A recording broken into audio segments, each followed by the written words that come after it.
Lei de Atividades Espaciais, o que trouxe algumas atribuições importantes aí para a Agência Espacial Brasileira. A gente tem, nos últimos anos, procurado trazer a AEB para participar desse debate, ainda que o regulador natural da área de satélite de comunicação acabe sendo a Anatel, né? Mas não tem como a gente falar, né, nesse diálogo entre as duas agências quando a gente está falando no ecossistema satelital, no ecossistema espacial brasileiro. Então, a AEB tem trabalhado nesse sentido, tanto no desenvolvimento das políticas, quanto nessa integração dos diferentes setores, das diferentes aplicações espaciais. Obrigado aí pelo convite. Eu gostaria de tentar antecipar, talvez, algumas das respostas às perguntas que você já colocou para o Brigadeiro, na realidade, para os acadêmicos aqui. Mas, inicialmente, gostaria de começar dizendo, basicamente, o seguinte. A Agência Espacial Brasileira bom, enfim, por decreto, né, por mandato, a coordenadora do Programa Espacial Brasileiro, né? Ela coordena essas atividades espaciais. A expressão Programa Espacial Brasileiro, apenas uma tecnicalidade, ela não existe na lei, tá certo? E eu acho que é bom que isso seja assim, a gente tem liberdade para tornar o conceito mais flexível, e eu entendo a questão do Programa Espacial Brasileiro como todos os atores que contribuem para as atividades espaciais.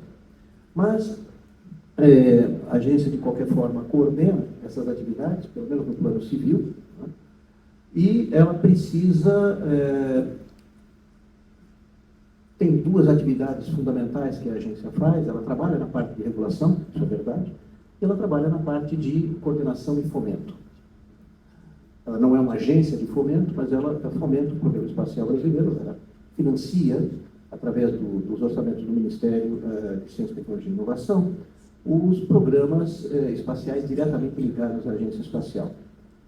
É por isso que a coordenação do Programa Espacial Brasileiro acaba sendo uma expressão um pouco vaga, porque nem todas as atividades espaciais estão financiadas necessariamente pela Agência Espacial Brasileira, né? E eu não falo apenas das questões de telecomunicações, porque essas realmente são de uma outra característica, mas existem atividades que são desenvolvidas diretamente no setor privado, tá certo? E financiadas por outros mecanismos que não são necessariamente os mecanismos de financiamento da agência. Então, a agência tem como mandato essa coordenação do programa e ela busca fazer isso de duas maneiras. Existe um Programa Nacional de Atividades Espaciais, que é um programa decenal para o país, e ele procura abarcar, pelo menos na sua última versão, ele procura abarcar essa duplicidade ou multiplicidade de atividades que existem no país e que são financiadas de formas distintas dentro do país.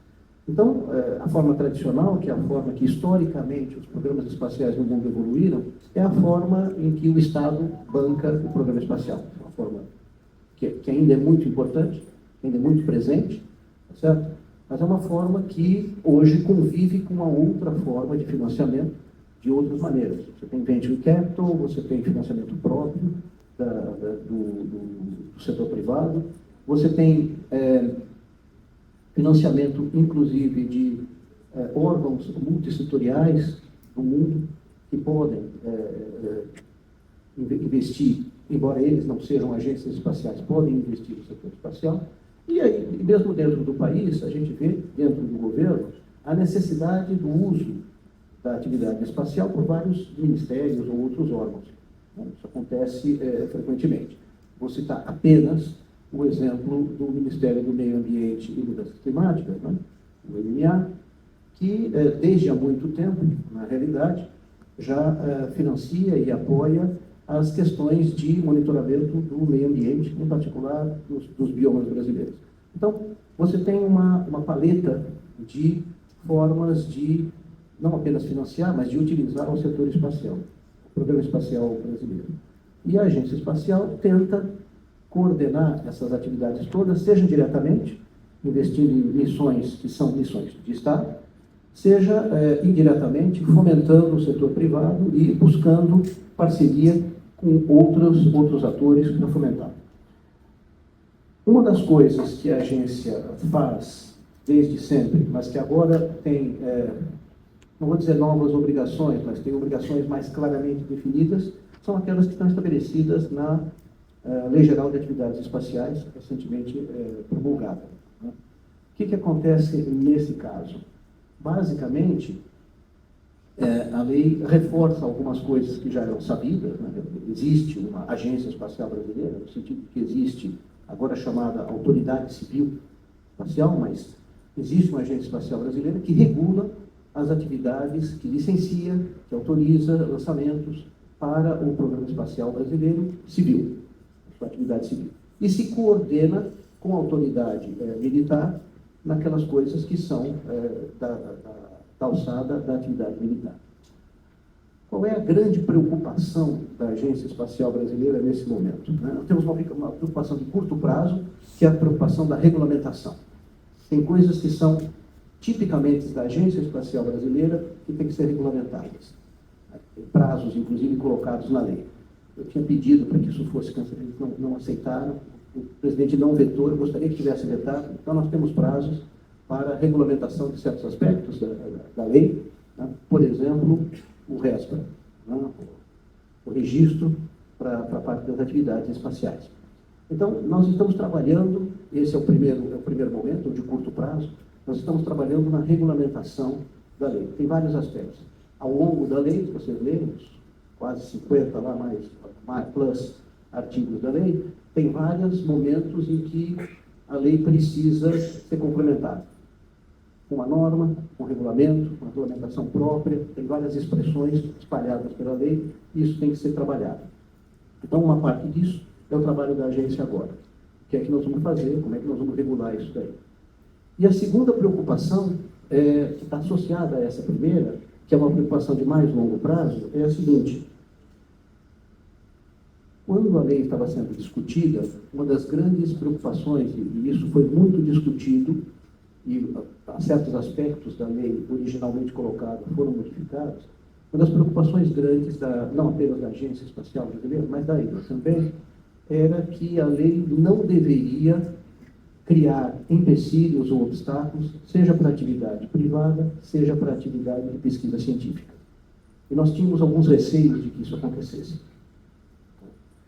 Algumas dessas coisas foram retiradas da lei, algumas dessas coisas foram modificadas, em discussões com o parlamento, em discussões com a defesa, etc. Vou dar apenas um exemplo, certo? De coisas que evoluíram, e evoluíram, na minha opinião, no bom sentido, né? Que era a questão de clima espacial. Se o diretor do INPE estiver por aí, é um especialista nessa área, ele vai gostar da menção. A questão de clima espacial é uma questão que interessa bastante para a área de SSA. Ela é importante para a área de comunicações, para a área de satélites. A questão de como é que o Sol influencia a ionosfera, como é que a ionosfera influencia o que está acontecendo aqui na Terra, é uma questão bastante conhecida e cada vez mais importante. Quanto mais a nossa civilização se torna uma civilização eletrônica, mais a questão de clima espacial é importante. Muito bem. Isso está abarcado dentro da lei. Qual era o receio que nós tínhamos? Nós tínhamos o receio de que se a universidade qualquer no interior do estado estivesse interessada em comprar uma digisonda para fazer estudos de ionosfera, está no seu direito, é a parte de pesquisa, mas isso é automaticamente capturado dentro da área de clima espacial. Nós não gostaríamos que houvesse uma papelada gigantesca por causa de questões, por exemplo, de segurança ou outras, que impedissem ou que tornassem complicado o desenvolvimento da pesquisa.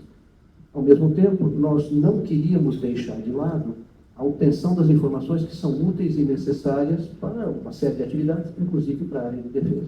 Então, tentando responder antecipadamente a uma questão, preocupação importante na regulamentação da lei que vai acontecer agora é não atrapalhar, digamos assim, tanto o setor privado, que quer agora participar cada vez mais, ou que tem oportunidade de participar cada vez mais, e mesmo uma pesquisa científica que tem sido feita em várias áreas e que não deveria ter que preencher mais papel ou formulários por causa disso. Então, existem questões importantes de segurança nacional, se você quiser colocar assim, que levam você a tentar tornar a lei com um olhar de controle maior.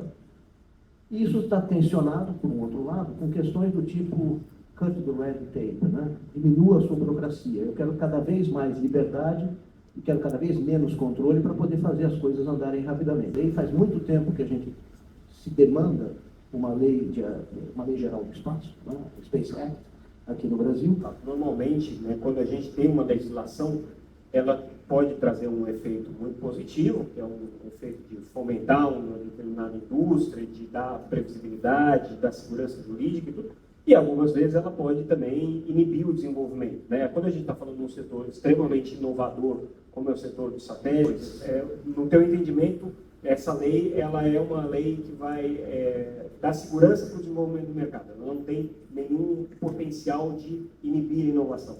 Até onde eu vejo, não. A gente vai ter que exercitar a lei para ver o que acontece. E esse trabalho da regulamentação também. Esse trabalho da regulamentação, eu acho que vai ter esse olhar a mais, esse cuidado a mais. Eu diria que parte da negociação que aconteceu ao longo da lei, ela tinha o objetivo um duplo objetivo. Primeiro, suavizar alguns pontos que talvez fossem muito para o lado de lá e menos para o lado de cá, mas também tinha o interesse de acelerar o processo da lei. A gente não queria ficar 2 anos a mais ou 3 anos a mais discutindo a lei. Houve um consenso de dizer, nesse ponto aqui, vamos dizer o seguinte, conforme a regulamentação. A gente vai dizer o que é, mas vai dizer, mas vamos dar um tempo para que na regulamentação se pense com mais cuidado isso daí, para que você pudesse fazer ajustes finos via regulamentação. Eu acho que houve um bom compromisso.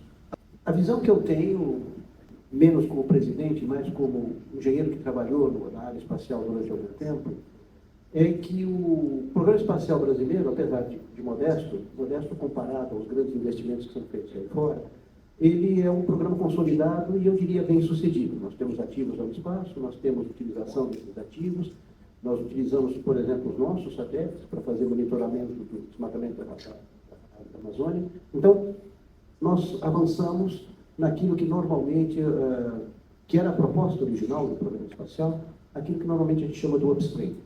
Nós investimos em bases de lançamento, nós investimos em foguetes, nós investimos em satélites.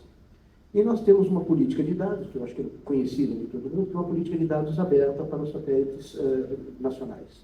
Essa é uma política de dados que foi copiada depois o Brasil foi meio que pioneiro nisso daí, foi copiada depois por vários outros países, a Europa, Estados Unidos, etc. Então, nós esperávamos que o setor que vem depois, o downstream, o setor de aplicações, se organizaria naturalmente pelo fato de você já ter construído a infraestrutura espacial. Isso não aconteceu. Aconteceu muito pouco, muito menos do que eu gostaria, muito menos do que deveria ter acontecido. Mas é uma organização que ainda precisaria de fomento, ou seja, precisaria de mais Estado, não realizando a atividade, mas fomentando essa atividade. Então, a primeira preocupação da agência é com o setor de aplicações. Então, o setor de aplicações tem um grande potencial. Os 500 bilhões de dólares que existem em investimento no programa espacial, mais de 300 são na área de serviços. Então, é onde existe a economia do espaço. Se você olhar só o setor de aplicações, aí você acaba esquecendo o setor de upstream e você perde aquela sua capacidade de gerar por conta própria, né, soberanamente, os benefícios para a sociedade. Essa é a proposta da Agência Espacial Brasileira como reflexão. Eu acho que a gente deveria maturar a seguinte situação. Em que nicho nós nos colocaríamos de maneira que nós pudéssemos aproveitar bases de lançamento, foguetes, satélites e aplicações? Como é que você promoveria que isso tudo acontecesse ao mesmo tempo? Uma forma de trabalhar isso daí seria apoiar as iniciativas que já estão acontecendo. No ano passado, o FNDCT, liberado que foi, apoiou o programa espacial com 600 milhões de reais. Se você comparar isso com valores internacionais, não são grandes números, mas se você comparar isso historicamente com o investimento no programa espacial, é bastante. Esses 600 milhões de reais foram orientados para satélite de alta resolução, e dois foguetes lançadores de pequeno porte. Mas se nós tivéssemos o aproveitamento das bases que nós já temos, mais os lançadores que virão a ser desenvolvidos, e pudermos investir naquilo que está acontecendo, que está todo mundo vendo, em constelações de pequenos satélites, certo? Nós poderíamos juntar tudo isso daí, e se você conseguir colocar essas constelações em órbita, com uma política de dados adequada, não precisa ser uma política de dados totalmente aberta, mas uma política de dados adequada, você pode também fomentar o setor de aplicações e isso fecha o ciclo.